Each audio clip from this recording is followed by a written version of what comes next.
Dépêche-toi, tel est le mantra conscient ou inconscient de l'homme pressé. Et oui, ces enfants étant chargés eux aussi de se dépêcher dès le plus jeune âge, d'être prêt, d'être propre, de dire merci, d'être autonome, bref, comment garder son calme et surtout comment reprendre goût à la patience quand tout doit être prêt et fait là tout de suite maintenant. À l'heure où tout est à portée de clics, un livre, un repas ou un nouveau lit, comment tout simplement être patient dans une société si impatiente? Je vous propose d'explorer cette question avec mes 3 invités du jour sur Radio Notre-Dame et sur RCF. Et j'ai donc la joie de recevoir Hélène Monet pour commencer. Bonjour Hélène. Bonjour. Ravie de vous recevoir dans cette émission En quête de sens. Vous êtes psychanalyste intégrative, vous êtes thérapeute, vous êtes spécialisée dans la gestion du stress qui est forcément lié aussi aux impatiences, qui sont les nôtres, les troubles du sommeil, l'anxiété.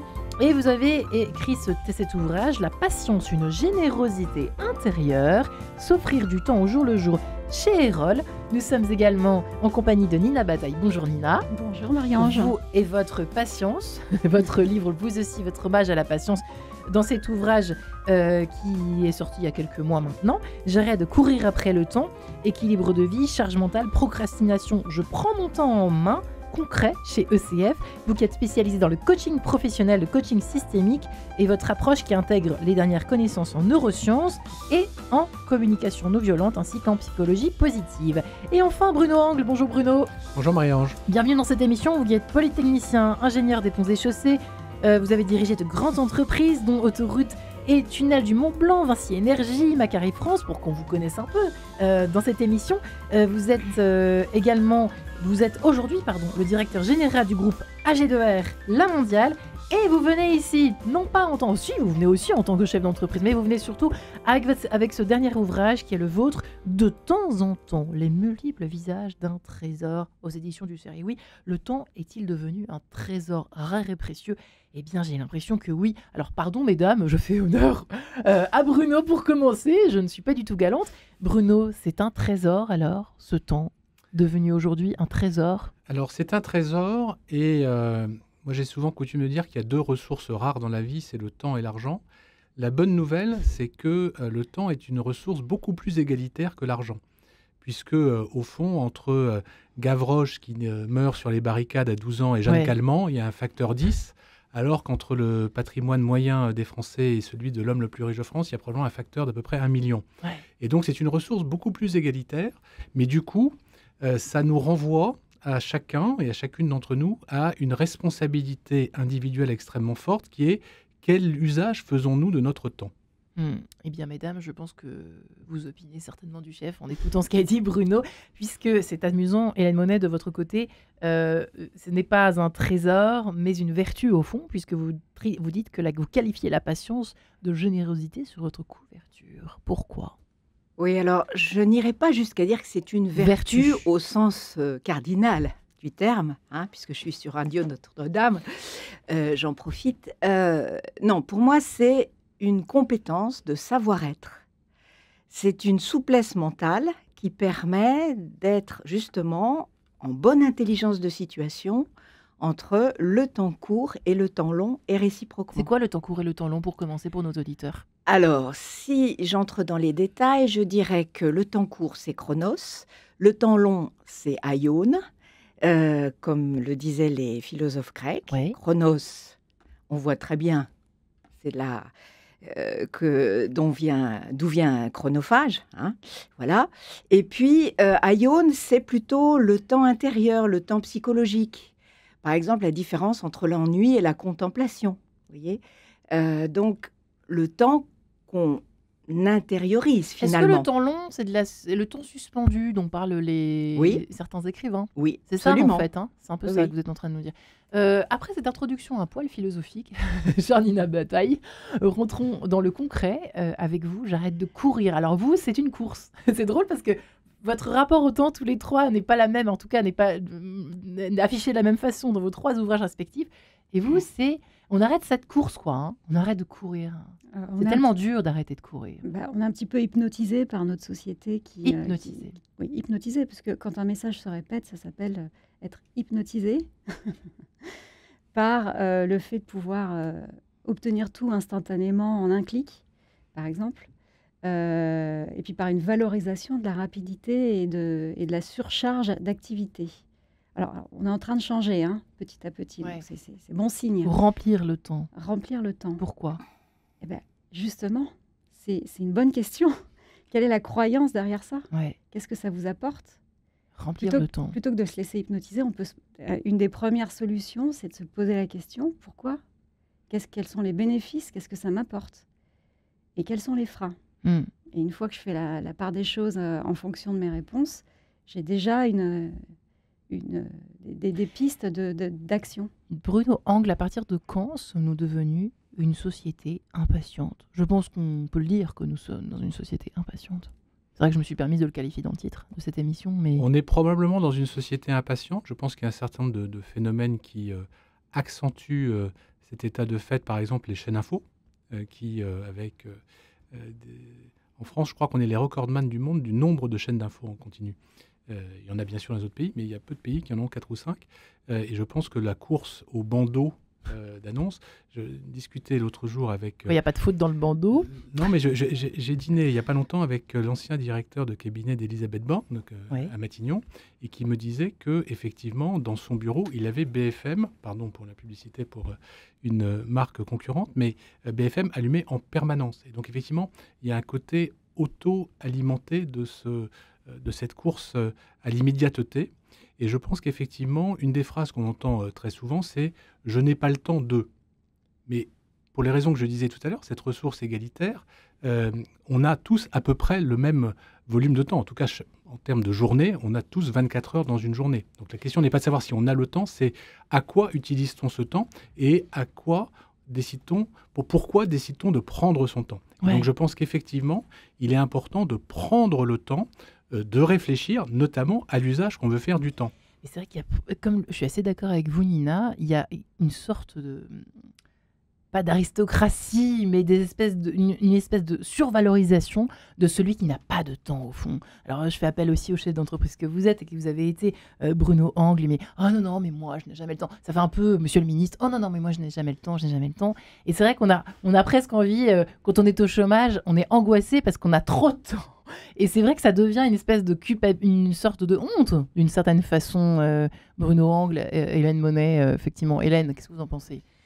Je suis pas tout à fait d'accord avec ça. Je pense que, bon, c'est une histoire d'intériorité, hein, tout part de l'intérieur, comme toujours. Donc, ce que je crois, c'est que ce que vous décrivez, c'est une histoire de l'ego, d'arrogance, de positionnement social, hein, qui n'a rien à voir avec ce qu'on vit au fond de soi, avec ses émotions. En fait, les gens qui disent « je n'ai pas le temps », souvent, ils ont peur. Ils sont dans l'angoisse. Ils sont dans quelque chose qui ne leur appartient pas vraiment, au sens où ils sont quelque part envahis par l'émotion. Ouais. Ils ont perdu leur soi, leur profondeur. Et ceux qui en ont trop, comme les demandeurs d'emploi, ils sont dans la peur de la mort sociale, par exemple, la peur de ne plus exister. Et au bout de ça, évidemment, il y a la grande peur de la finitude.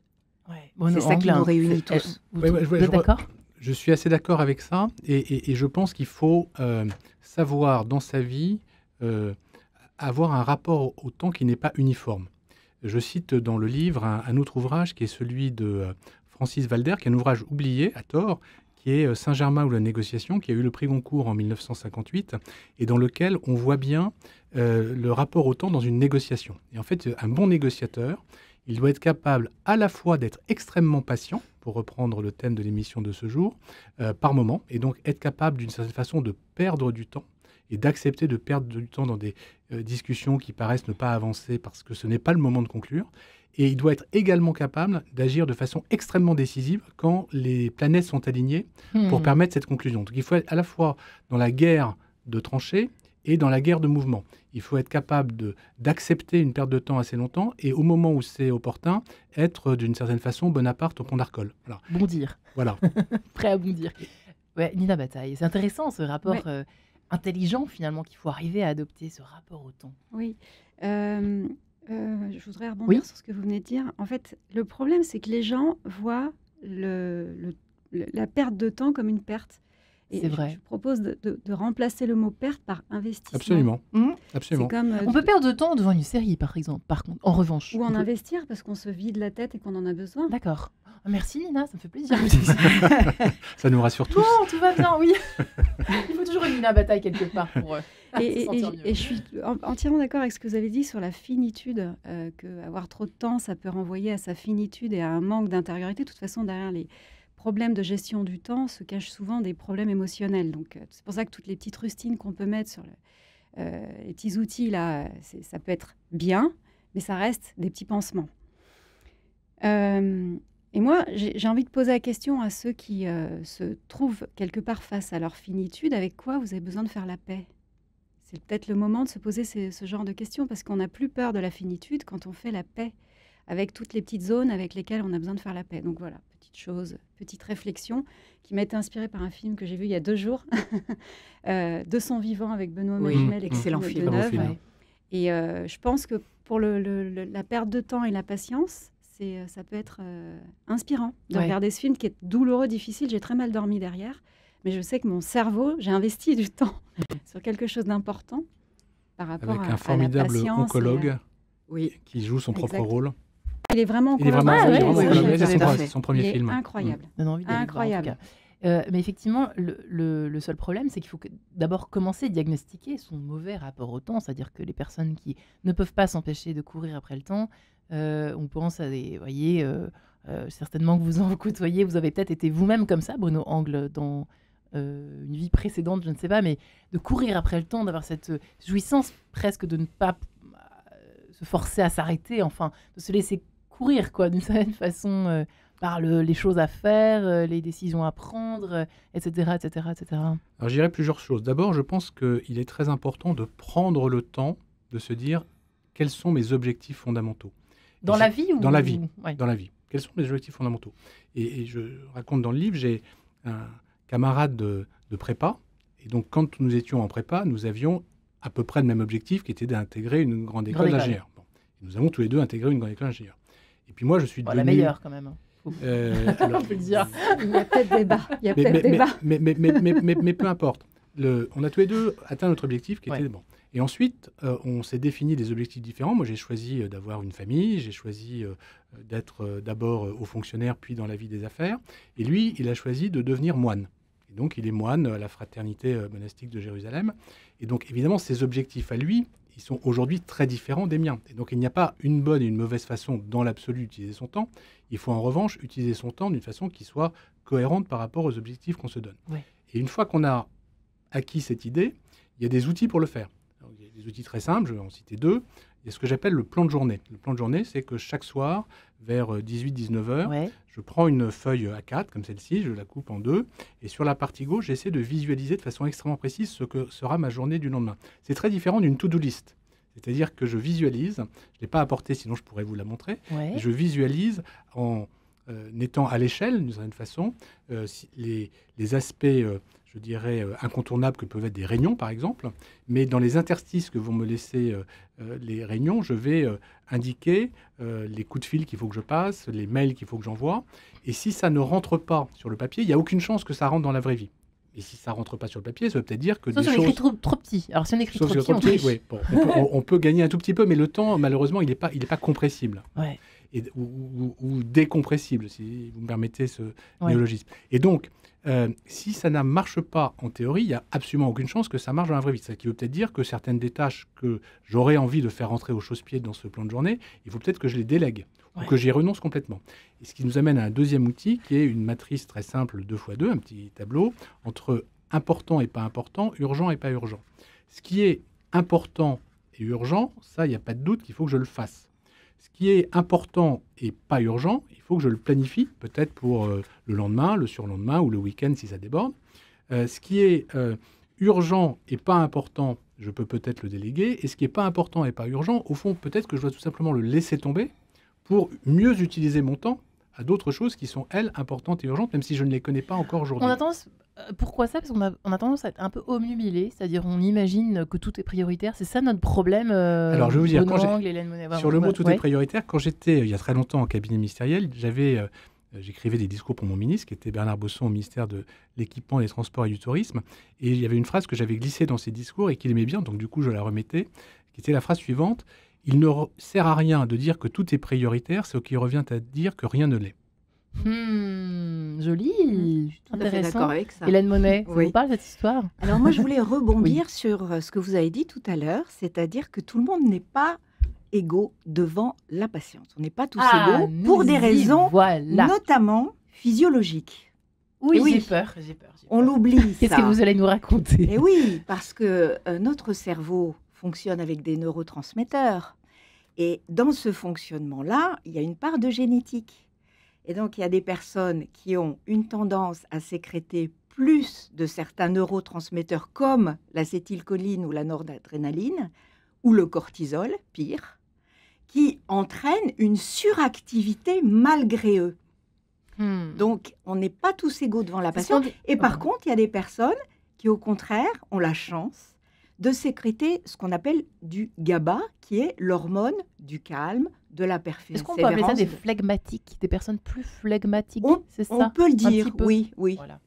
Voilà. Et les autres, plus hyperactifs, des tendances peut-être plus à l'hyperactivité pour les premiers que vous avez cités? Exactement. Et ça, c'est la génétique qui peut aussi expliquer qu'on soit aussi... Nina Bataille, vous vous positionnez comment par rapport à ça? C'est vrai qu'on a tous différents, on a des tempéraments... C'est absolument vrai. Je bois les paroles d'Hélène. Merci de cette explication. C'est absolument comme vous et moi, vous plutôt un tempérament pas de femme pressée, mais d'être un peu impatiente, quoi. Du coup, c'est pas ça forcément simple de faire une gymnastique. Impatiente. Il y a aussi autre chose. Il y a aussi la curiosité aussi qu'il faut gérer. Il y a des personnes plus curieuses que d'autres qui peuvent s'éparpiller. Voyez-vous? C'est-à-dire, expliquez-vous le rapport à la curiosité. Ça rend impatient d'être curieux, c'est-à-dire? Oui, parce qu'on peut s'éparpiller là-dedans. Donc, il y a aussi des personnalités qui sont avides de connaissances, de tout savoir, etc.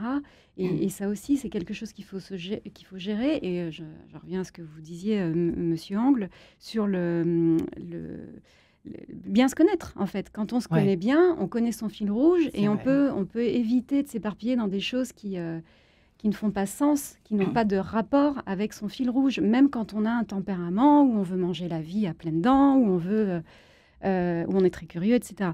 Et vous avez cité la matrice d'Eisenhower.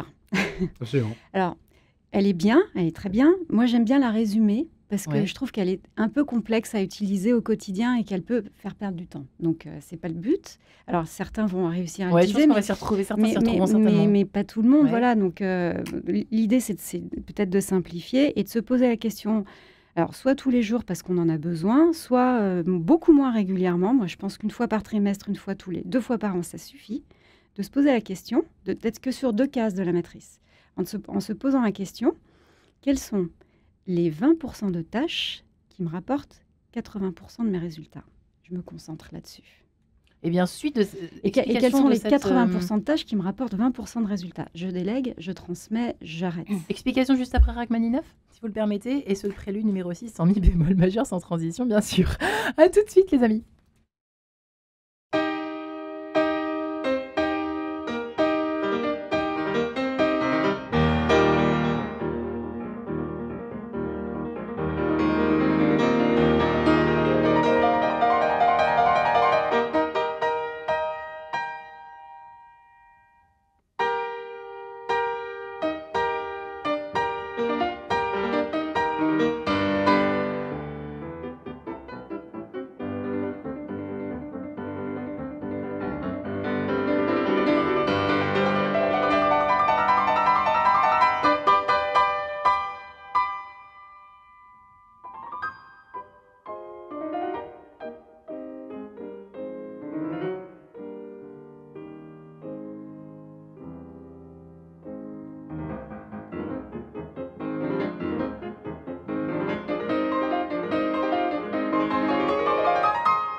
Jean-Philippe Collard au clavier pour ce prélude numéro 6 en mi bémol majeur, je le répète, de Serge Rachmaninoff. Alors, où nous parlons du temps, de patience. Comment être patient dans une société aussi impatiente que la nôtre ? Eh bien, il faut se forcer, sortir les feuilles A4, sortir les stylos, les pourcentages, et on y va, on s'y colte à cette histoire de temps et de timing et de planning. Hélène Monet est avec nous, elle qui est psychanalyste et qui vient avec son livre « La patience, une générosité intérieure » chez Erol. Nina Bataille et son ouvrage de son côté, J'arrête de courir après le temps.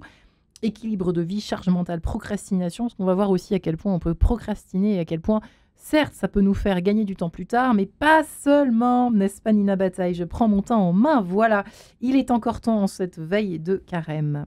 Chez ECF, donc pour Nina Bataille, et enfin Bruno Angle, polytechnicien qui a mené différentes carrières, une dans la fonction publique et maintenant qui est à la tête du groupe AG2R, La Mondiale, et qui vient avec cet ouvrage qu'il vient d'écrire de temps en temps chez Erol, effectivement, les multiples visages d'un trésor, ce temps qui nous est précieux. Bruno Angle, alors Nina Bataille, vous peut-être qu'on précisera dans un deuxième temps, effectivement, votre histoire de pourcentage, de priorité, de non-priorité, de choses... c'est peut-être important d'en parler, juste après avoir entendu Bruno Angle sur cette histoire de...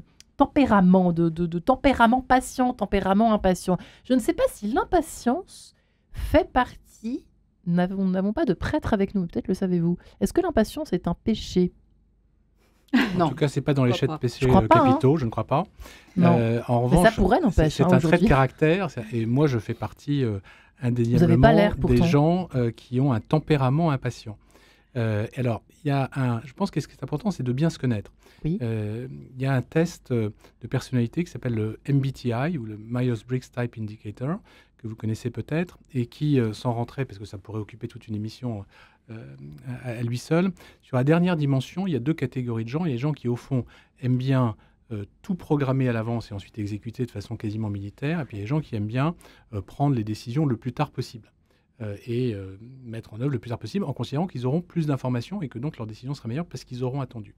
Et moi, je suis clairement de la première catégorie par tempérament, mais ça me joue parfois des tours. Par exemple, en 2020, je fêtais cette année-là mes 30 ans de mariage et donc un an avant, j'avais programmé un voyage pour fêter ces 30 ans de mariage. Et donc, on avait programmé pour le mois d'avril 2020 un voyage qui n'a jamais eu lieu, parce qu'évidemment, on a été rattrapé par le Covid et le confinement. Et donc là, j'ai réalisé que le fait de tout programmer très à l'avance, c'était très bien, mais que parfois, ça pouvait se révéler totalement contre-productif avec cet effet boomerang. Et donc, c'est un exemple un peu caricatural, mais moi qui suis très impatient et qui aime bien programmer pour exécuter ensuite de façon... Vous êtes très romantique aussi, pardonnez-moi de le préciser, parce que franchement, votre femme a de la chance. Hein. Bah, écoutez, je lui dirai, je lui transmettrai. Mais en tout cas, le fait de mieux se connaître et de réaliser que par moment, ça peut valoir la peine d'opérer exactement dans le type opposé de sa préférence spontanée, je pense que ça permet d'être meilleur. Et donc moi, je me force par moment à différer des prises de décision, alors que mon tempérament est vraiment tourné vers l'action et que j'aime bien prendre des décisions en me disant ça c'est fait et on met ça derrière nous. Ce qui est fait n'est plus à faire. Dans un certain nombre de cas, j'ai appris qu'il fallait être patient, y compris dans la prise de décision, et laisser un peu plus de temps s'écouler pour avoir plus d'informations et prendre une meilleure décision. Alors je n'ai pas le câblage d'une polytechnicienne, mais en revanche, j'ai exactement le même syndrome que décrit à l'instant par Bruno Angle. C'est impressionnant. Chère Hélène, je m'adresse à vous parce que je pensais à la crise de Covid qui est omniprésente quasiment dans votre livre. Oui. On a l'impression que finalement... Alors j'imagine que votre livre en fait est né de cette réflection menée. Il a commencé avant, il a peut-être commencé avant, mais il s'est enrichi du Covid. C'est omniprésent. Oui, exactement. De la crise Covid. Puisque on a vraiment, d'après vous, changé notre rapport au temps, qu'on le veuille ou non, avec cette histoire de Covid, avec cette crise sanitaire. Oui, je pense qu'il y a eu un arrêt sur image obligatoire de notre vie, comme on dit au cinéma, et qu'il y a eu un resserrement de notre vie, déjà dans quelques mètres carrés, et aussi dans notre façon de considérer le temps comme quelque chose qui pouvait être élastique, tantôt court, tantôt long, et tantôt, ce qu'on a vu un petit peu tout à l'heure, dans une fulgurance. Je reviens au philosophe grec, Kairos. Kairos, c'est le moment juste. On connaît l'expression anglaise « the right man at the right place at the right moment ». Ben c'est ça. C'est se dire, je peux aller d'un mouvement de balancier tantôt vers le temps long quand c'est utile, tantôt vers le temps court quand c'est utile, mais aussi, je peux saisir l'instant, la fulgurance de l'idée, c'est ce qu'on appelle l'insight en psychanalyse, c'est-à-dire tout d'un coup la prise de conscience de quelque chose d'essentiel pour soi. Et beaucoup de gens ont vécu ça pendant le Covid, parce qu'ils étaient évidemment dans les bonnes conditions pour le vivre. Comme si on se disait, au fond, ce n'est pas si grave en fait. Enfin, en gros, on était obligé de se concentrer sur nos priorités. Et on se dit, mais en fait, ce n'est pas si grave. Je suis toujours en vie, tout se passe bien, le jour continue de se coucher à la même heure qu'avant. Enfin, voilà, et on n'a pas besoin de courir. J'ai l'impression qu'il y a eu un petit peu cette prise de conscience-là, Nina Bataille. Mais c'est vrai que c'est intéressant, cette histoire de positionnement par rapport au Covid, à la crise sanitaire, qui a arrêté d'une certaine façon de force notre temps qui galopait. Absolument. Et je pense que c'était encore plus vrai sur les jeunes générations que nous. En fait, ça a été plus fort encore. C'est le less is more qu'on connaissait, qui était déjà un concept largement répandu, mais que les jeunes générations se sont encore plus appropriées. Moi, je le vois sur des tatouages dans le métro, sur des bras, des choses comme ça. Oui, il y a un vrai. Moi, je trouve qu'il y a un vrai. Ils se sont vraiment imprégnés de ça, et pas que sur le temps, sur l'écologie, enfin sur beaucoup de domaines. Vous voulez dire qu'ils sont plus patients que nous, d'une certaine façon? Je veux dire qu'ils ils recherchent plus l'essentiel que nous, tout en étant, de mon point de vue, parfois moins patients que nous, parce que, à mon avis, l'éducation qu'on a donnée les dernières années n'a pas fait l'apologie de la patience. N'a pas, parce que si on revient sur les neurosciences, Hélène, vous aviez commencé, alors il ne faut pas me titiller là-dessus. La patience, c'est un muscle, si on veut faire simple. Et parce que l'enfant on aurait pu commencer comme ça, l'émission. On aurait pu commencer comme ça. C'est un muscle, en fait. C'est un muscle. Les enfants japonais en sont un exemple vivant, si on veut prendre quelque chose qu'on a sous les yeux, qui est facile à comprendre. Et un enfant à qui on n'apprend pas à retarder son plaisir immédiat en vue d'un plaisir plus grand, on n'est pas là pour frustrer. L'idée, c'est pas de frustrer pour frustrer.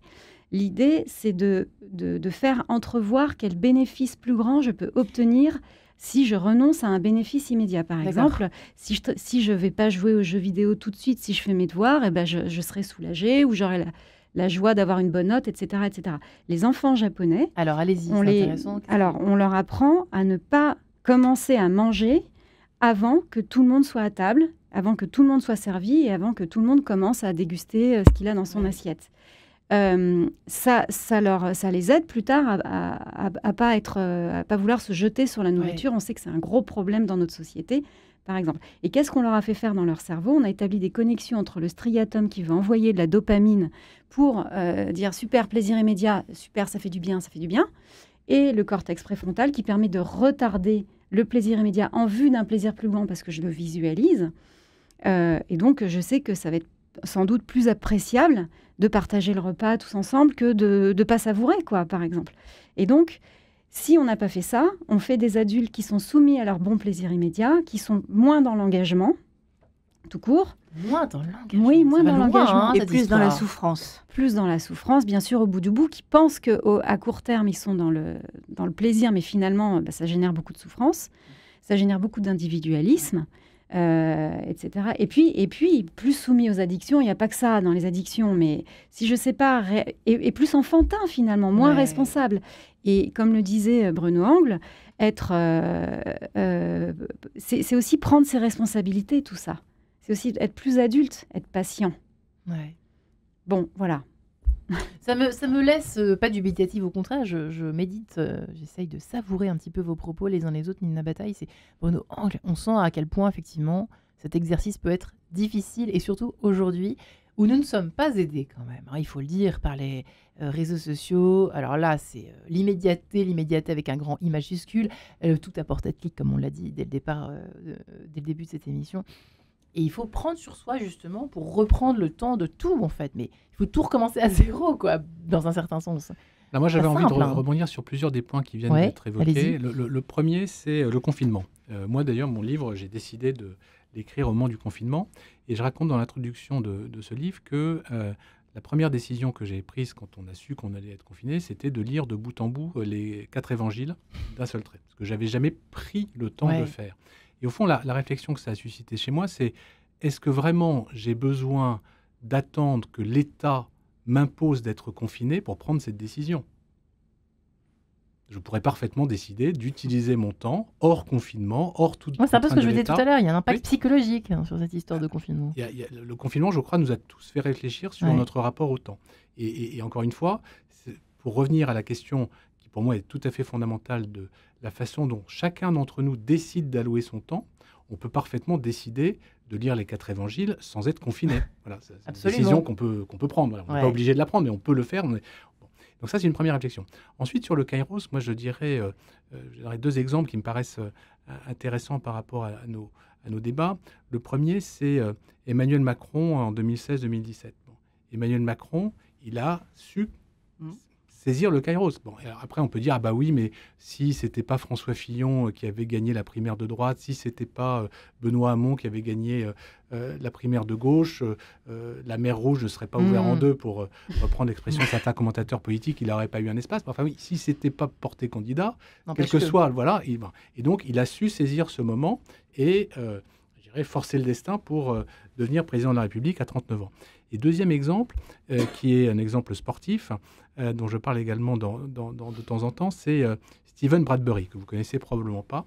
Steven Bradbury est un patineur de vitesse australien qui a été champion olympique à Salt Lake City.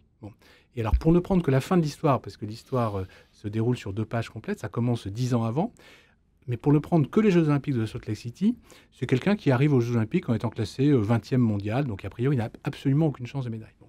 En quart de finale, il arrive avec un classement qui ne lui permet pas d'aller en demi-finale, sauf que il y a un des concurrents qui a commis une faute devant et qui est déclassé, et du coup, il arrive en demi-finale.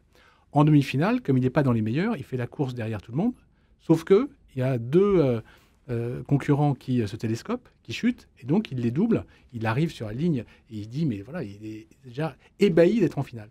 Et en finale, il se repasse à peu près la même chose, et donc Steven Bradbury devient champion olympique. Et en fait, ce qui est tout à fait intéressant et qui nous ramène à ce thème de la patience, c'est qu'en fait, ça n'est que la partie visible de l'iceberg. Quand on se plonge dans son histoire, pendant 10 ans, il lui arrivait les pires malheurs. Il a eu la jambe sectionnée, il avait peu de chance même de remarcher, etc. Et il a décidé de développer des trésors de patience et de détermination pour surmonter toutes ces épreuves et être en situation, le moment venu, on en revient un peu à ce que j'évoquais tout à l'heure avec le livre de Saint-Germain, La négociation, être capable à la fois d'une immense patience et d'agir de façon décisive au bon moment. Ce que vous êtes en train de nous raconter, c'est un petit peu le lièvre et la tortue, finalement. Absolument, absolument. Finalement, s'il faut résumer votre pensée, Bruno Anguina Bataille, Hélène Monet, nous nous retrouvons, si vous le permettez, juste après ce petit extrait du Temps de vivre de Christophe. À tout de suite.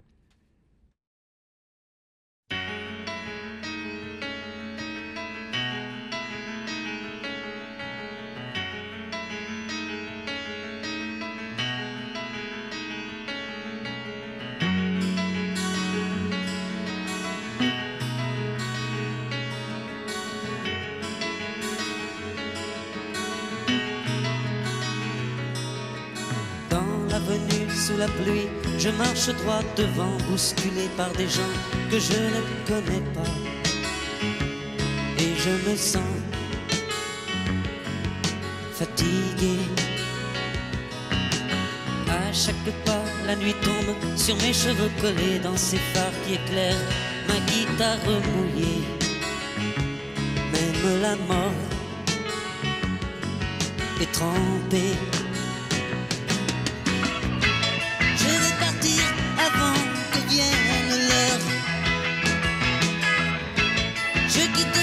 Ce monde qui se meurt, je veux mourir avant longtemps, loin de ce bruit, loin de ces gens. Je n'ai pas eu le temps de vivre. Je n'ai pas eu le temps de vivre. Dans l'avenue sous la pluie, je marche droit devant dans mon blouson froissé. Je ne veux plus pleurer comme un enfant trop vieux. Sur le trottoir trop petit, je me sens un peu gris, je m'étouffe d'ennui dans le brouillard glacé. Même la mort est blasée. Je vais partir avant que vienne l'heure. Je quitterai ce monde en pleurs. Je veux mourir avant longtemps, loin de ces cris, loin de ces gens. Je n'ai pas eu le temps de vivre. Je n'ai pas eu le temps de vivre. Je n'ai pas eu le temps de vivre. Je n'ai pas eu le temps de vivre.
La vie est si courte, il faut la savourer.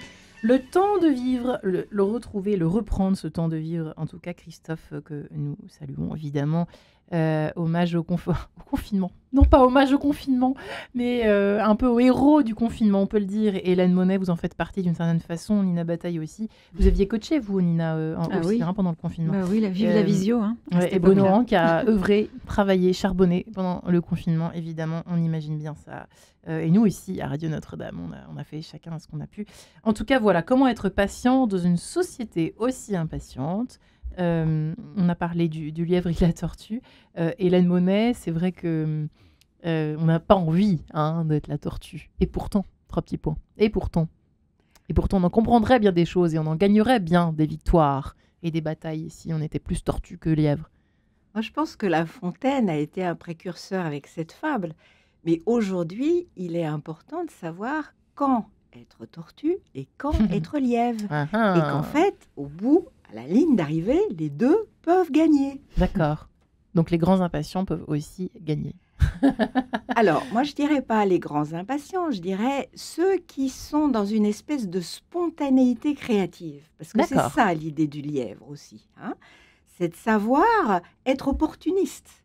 Et savoir aussi aller vite quand une chose se présente. On parlait du kairos tout à l'heure, c'est ça, aussi être lièvre. Être tortue, c'est anticiper, être réaliste par rapport à ses propres ressources intérieures et extérieures et savoir considérer que le temps est arithmétique de façon implacable, mais que on peut en faire quelque chose de créatif. Ouais. Et c'est ce que la tortue arrive à faire parce qu'elle se connaît mieux que le lièvre. Parce qu'elle a pris le temps, justement, de le faire. Voilà, exactement. En allant à un rythme lent, à sous-rythme. Nina Bataille, la souplesse mentale, c'est vrai qu'on en parlait. Qu'est-ce qu'elle vous inspire, chacun ? Peut-être le rapport à la surprise, c'est intéressant d'en parler, parce que, en tout cas, le kairos, le rapport, vous voyez ce que je veux dire, comme le disait tout à l'heure Bruno pour Emmanuel Macron, saisir les occasions, en fait, prendre la balle au bon, enfin bref, il y a 1000 expressions pour qualifier cet état d'esprit de l'ouverture au réel, Nina Bataille. Et C'est un muscle. La souplesse mentale, c'est vrai que ça peut être agaçant comme concept, mais on peut l'acquérir et ça peut aider. Ça peut aider, c'est ça. Ah non, mais c'est une hygiène de vie. La souplesse mentale. Ouais. Qu'est-ce que c'est exactement? Comment définir la souplesse mentale? La souplesse mentale, c'est, pour moi, parce que je pense qu'on peut avoir 3 définitions différentes, Ouais. enfin 4, 5, avec la régie. Avec notre Guillaume. Oui. 100 000 avec les auditeurs. Non, 1000 j'exagère. souplesse mentale. Mais qu'est-ce que c'est en fait? C'est la capacité de questionner ses certitudes. C'est fondamental. Ah oui, c'est ça. C'est la base de oui, tout. c'est pas du tout forcément par rapport C'est la au temps, capacité. ça se- Si, ça peut être par rapport Ouais. au temps, ça peut être par rapport au fait de trop remplir son agenda. Est-ce que j'ai vraiment besoin de le faire? Pourquoi je le fais? Enfin, la souplesse mentale, c'est ce qui fait que l'humanité arrivera peut-être un jour à se comprendre. Et quand on est, par exemple, je sais pas, executive woman, qu'on a 5 enfants, enfin, je sais pas, je schématise une situation qui existe peut-être pas. Je ne sais pas si vous, auditeurs, vous êtes dans cette situation de courir après chaque seconde. Moi, j'en connais beaucoup, comme vous dites. Mais oui, J'en ai pas même on en a parmi quand mes même pas coachés. mal autour de nous. Donc, qu'est-ce qu'on leur dit à ces personnes? Parce que c'est quand même pas facile parfois d'arriver à... On peut toujours réussir à Évidemment. rationaliser son temps. Évidemment, on leur dit choisissez tout, mais pas en même temps. Moi, je suis grande Choisissez fan. tout, mais Ouais. pas en même temps. Oui. Nathalie Loiseau, dans les années 90-2000, je sais plus exactement, dit choisissez tout. Alors elle a je sais pas combien d'enfants, elle est ministre, machin. Ok. Mais ça, c'est pas vrai en fait. Et on est nombreuses et elles seront encore nombreuses à se brûler les ailes avec ça. Christine Lagarde, je fais pas du tout de politique, c'est simplement des pensées qui m'ont Christine inspirée. Lagarde, oui. Rajoute, c'est gentil, choisissez tout, mais il faut rajouter, mais pas en même temps. Tout dépend de cette notion de temporalité. Exemple. Vous pouvez vous réaliser dans tous les domaines de votre vie, mais vous allez avancer vos pions les uns après les autres. Parce que peut-être que pendant quelques jours, quelques semaines, quelques mois, quelques années, vous allez donner la priorité à votre vie personnelle, par exemple, parce que ça fait sens pour vous à ce moment-là. Et vous l'avez fait en connaissance de cause. Et parfois, pendant une période qui suit, vous allez donner la priorité à votre vie professionnelle un peu plus. Voilà. Donc, c'est choisissez tout. Vous allez pouvoir tout faire dans votre vie, mais pas en même temps. Pas en même temps. Pas en même temps. Pas en même temps. Et Moi, ça rejoint la notion Ouais. de patience. Alors, Je Bruno, rajouterais Hélène, une et après, chose, Bruno. il y a ce qui arrive et ce qu'on attend. Parce que on se projette, mais il y a ce qui arrive. Il y a la réceptivité de l'univers, de ce qui nous apporte. Et donc, la souplesse, pour moi, c'est à la fois de prévoir quelque chose d'important pour soi, tout à fait, en fonction de nos compétences intérieures et extérieures, mais aussi de savoir accueillir ce qui arrive et qui peut quelquefois nous faire gagner un temps fou pour arriver à notre vocation d'être, à être exactement là où on doit être pour soi-même et aussi pour les autres. Bruno Angle, c'est ça le succès? Ceux qui réussissent, en fait. Quand Alors, on réussit, c'est ça? je pense qu'on réussit quand on alloue son temps en fonction des objectifs qu'on s'est donnés. Et je pense qu'on est tous, à chaque seconde, d'une certaine façon, l'expression est un peu brutale peut-être, mais des traders de notre propre temps. On est tous les quatre Excellent. autour de ces micros parce qu'on a tous les quatre décidé que pendant cette heure, c'était ça qu'on avait envie de faire, de venir avec vous, Ouais. Marie-Ange, pour parler du temps, de nos Je vous en ouvrages, remercie. voilà. et que c'était plus important que n'importe quelle autre activité pendant cette heure-là. Et je crois que il y a une chanson d'Étienne Dao que j'aime bien qui est aujourd'hui est le premier jour du reste de ta vie. Oui. C'est-à-dire qu'au fond, tout ce qui est derrière nous, c'est passé, voilà, donc on ne peut pas le changer, peut-être qu'on a fait des mauvais choix, etc. Mais la bonne nouvelle, c'est que tout ce qui est devant nous ne dépend que de nous et des choix qu'on va faire. Et il y a une expression anglaise que je trouve très percutante, qui est, alors en anglais, la traduction de l'expérience de mort imminente, c'est la near death experience. Near death experience. Donc ça, tout le monde connaît, le tunnel blanc, la lumière. Bon. Mais par transposition par rapport à near death experience, il y a des auteurs anglais qui ont développé le concept de near life experience. Et donc, near life experience, c'est quoi? C'est vous êtes au seuil de votre vie, vous êtes sur votre lit de mort et vous réalisez que vous n'avez pas utilisé le temps qui vous a été donné de la façon dont vous auriez voulu l'utiliser. Et une fois qu'on a compris qu'on a ce risque de la near life experience, on ressent cette ardente obligation à la fois au quotidien, à la quinzaine, à 6 mois, à 1 an, à 10 ans, de se dire, mais au fond, comment est-ce que je veux allouer mon temps pour ne pas regretter le jour où je serai sur mon lit de mort, de ne pas avoir bien utilisé le temps par rapport aux objectifs que j'avais envie C'est un bon exercice, ça. C'est un bon exercice à faire dès ce soir. Hélène Monet. J'ai un autre exercice à proposer qui va dans le même sens, qui est de faire sa propre épitaphe tous les ans, le 31 décembre ou le 1er janvier. 6J, Hélène Monet, qui a fait ceci, cela, qui a été ceci, cela. Eh ben, je peux vous dire que si vous êtes vraiment psychologiquement dans l'imminence du décès, psychologiquement, évidemment, vous allez pouvoir vous rendre compte de tout ce que vous avez encore d'essentiel à réaliser en un temps peut-être record, mais qui est aussi le temps de l'éternité quelque part. Alors, juste pour préciser l'exercice, il faut mettre ce dont on est fier. Si on le fait, si je le fais ce soir, moi, par exemple, Marie-Ange, Siji, Marie-Ange, en fait, ce qu'on a accompli, il faut mettre quoi exactement? Ce dont on est fier, ce qui nous a paru insatisfaisant? Ce qu'il faut mettre, c'est votre plus profonde unicité.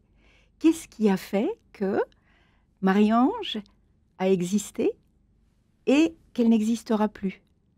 Le fait que vous êtes un être unique. Qu'est-ce qui vous a rendu singularité, voilà, qu'est-ce qui vous a rendu unique, Marie-Ange, jusque-là?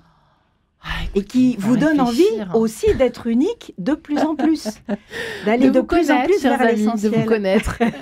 Nina Bataille, c'est un exercice intéressant. Vous l'avez déjà pratiqué, cet exercice-là, vous? Oui, en coaching, oui. J'imagine. Oh, pardon. Mais non, c'est pas ça. Ça fait un peu partie du kit de base. Mais ça m'inspirait. Le bénévolat aussi, se tourner vers les autres, ça peut aider. Et moi, j'ai eu l'occasion d'accompagner un tout petit peu quelqu'un dans sa fin de vie, dans ma famille. Et sans faire mon épitaphe, ça m'a recentrée sur ce qui était essentiel, parce que je voyais le bilan de sa vie et je me disais, moi, qu'est-ce que je dois accomplir? Qu'est-ce qui est essentiel pour moi? Alors peut-être se tourner vers les autres, aller faire des choses en soins palliatifs ou je sais pas ce qui existe, mais peut-être que sans faire son épitaphe une fois par an, peut-être le faire une fois dans sa vie, ça, se tourner vers les autres, donner du temps à quelqu'un qui est en fin de vie. Peut-être que ça, c'est une double action, c'est une bonne action pour la personne et une bonne action pour soi. Et puis, évidemment, nous sommes sur Radio Notre-Dame et a fortiori dans Enquête de sens, Bruno Hang, c'est à vous que j'adresse cette question au fond, mais tout le monde peut répondre. Est-ce que la prière, la méditation et même le rapport à la transcendance aide à régler son mauvais rapport au temps et à l'impatience ou pas, selon vous?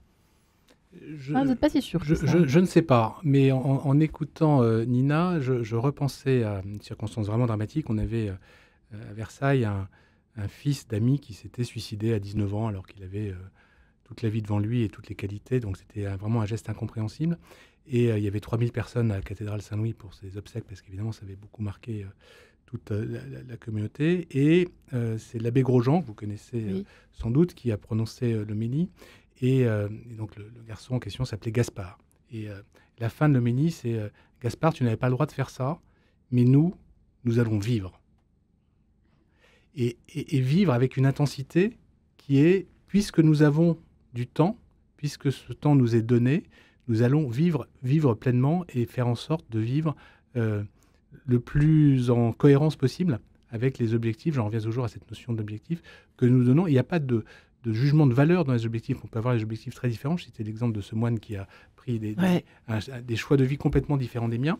Et lui, je suis sûr qu'il utilise ce temps en fonction de ses objectifs, comme moi j'essaye de le faire imparfaitement, comme chacun d'entre nous. Ouais.